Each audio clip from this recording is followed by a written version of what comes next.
พามาเบิ่งภาพบรรยากาศหมู่บ้านจอมดอยอีกครั้งเนาะมื้อนี้ก็ได้กลับมาหมู่บ้านนี้ตื่มอีกเทื่อนึง ซึ่งว่าหมู่บ้านนี้ก็เคยมาแล้วเนาะโอ้แต่ว่ามามื้อนี้ถ่ายบรรยากาศตอนแรกเนาะตะเวนไกลจะลึกหน่วยผู้แล้วแสงมันย้อนมาทางนี้บ่ค่อยเห็นปานใดมืดๆนิดนึงนะวิวงามขนาดใดหมู่บ้านแห่งนี้นะ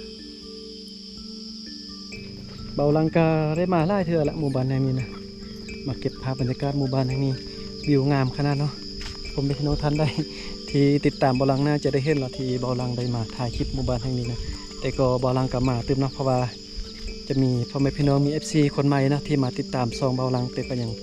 พอทันเห็นเทื่อเบาลังก็เลยว่ากลับมาอีกครั้งเนาะมาเก็บภาพบรรยากาศอยู่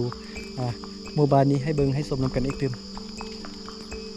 อยู่เมืองหุ่นแขวงลมใสเนาะอยู่ทางภาคเหนือของเบาลังอยู่บ้านของเบาลังนี่ก็มีแบบนี้เนาะมีหมู่บ้านคนอยู่จอมดอยแบบนี้หลายนะเขาจะเฮ็ดไห้ส่วน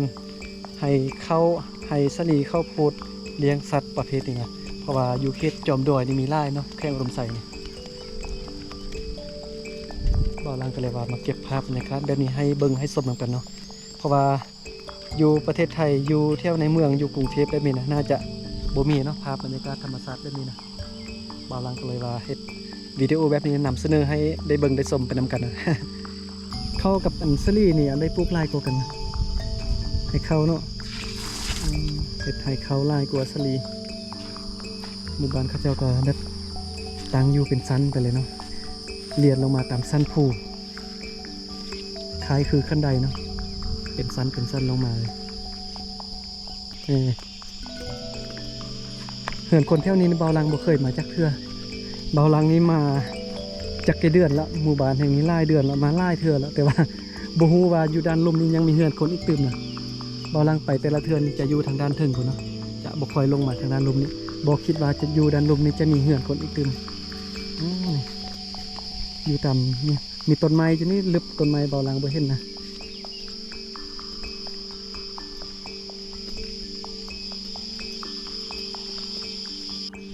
มาเห็นอันวิทยุพระเท่า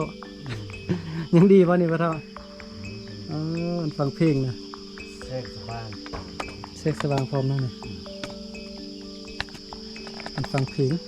บ่ได้เห็นดนแล้วนะ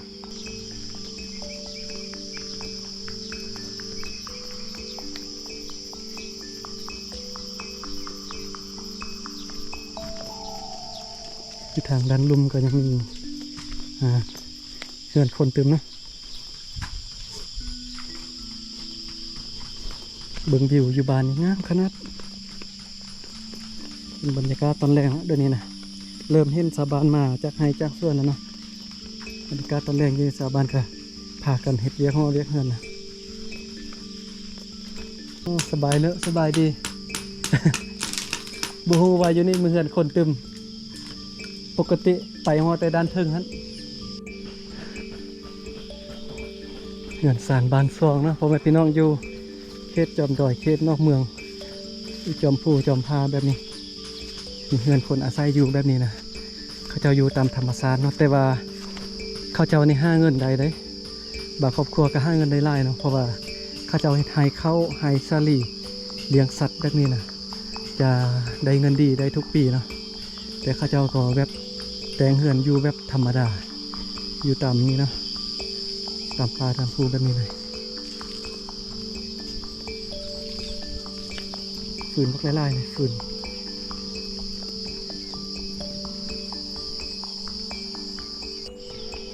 ทุมาทางด้านนี้เบิ้งเฮือนเขาเจ้านี่อยู่แถวนี้นี่งามขนาดนะเบิ้งเนาะทางไปให้อยู่จอมภูเป็นป้าตัวนี้ชาวบ้านกำลังลุกมาแต่ให้ได้ส่วนมักไล่ๆคนเขาเจ้าให้ไทยเข้าไฮซาลีปลูกพืชเลี้ยงสัตว์นี่ไล่ขนาดหมู่บ้านแห่งนี้สังเกตเบิ้งเฮือนเขาเจ้านี่เป็นเฮือนไม้แปลนแล้วเป็นเฮือนไม้แปลนนี่งามเลยนะเขาเจ้าอยู่หมู่บ้านเขตป่าเขตดอยจะนี่คือแต่บ่มีเงินแต่ว่าที่จริงนี้ก็มีเงินได้เพราะว่าเขาเจ้าเฮ็ดให้เข้าให้สลีนี่ไล่นะเลี้ยงแบเลี้ยงงัวเลี้ยงควายบักไล่ๆได้เบิ่งแต่เฮือนเขาเจ้านี่แปลงหลังนี้บักงามเลยแต่เขาเจ้าก็ใช้ชีวิตแบบธรรมดานะอยู่แบบพอเพียงอยู่ตามป่าตามภูแบบนี้นะสบายเนาะเรื่องอาหารการกินนี่บ่ไปตลาดก็มีกิน ทุกมื้อมีข้าวกินแล้วเนาะเพราะว่าเขาจะให้ข้าวเฮ็ดให้ข้าวในประเทศนา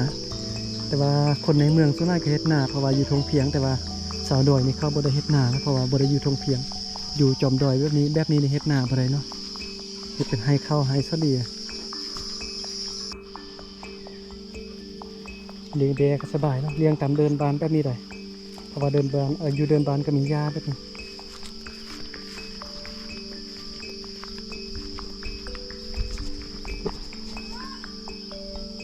ว้าโธ่เบิ่งเฮือนเป็นตูบน้อยเรียนแถวแบบนี้นะบ่มีลักหัวเนาะส่วนใหญ่บ่มีลักหัวเฮือนชาวบ้านอยู่เขตดอยนี่บ่มีลักหัวคันแดนแบ่งดินแบ่งแดนบ่มี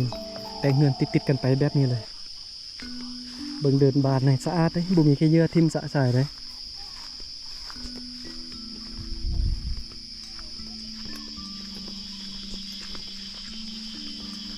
ตะเวนไกลจะลึบหน่วยผู้แล้วตอนนี้นะ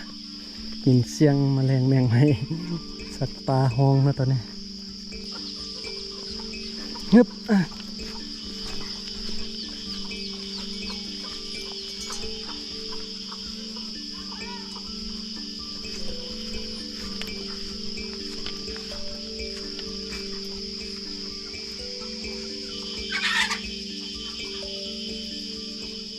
มันก็จะเลี้ยงงัวนี่มัดตรงงัวไว้ตามเสาเหือนแบบนี้เนาะเลี้ยงอยู่ตามบ้านแบบนี้สบายเพราะว่าเดินบ้านมีหญ้าแบบนี้เลย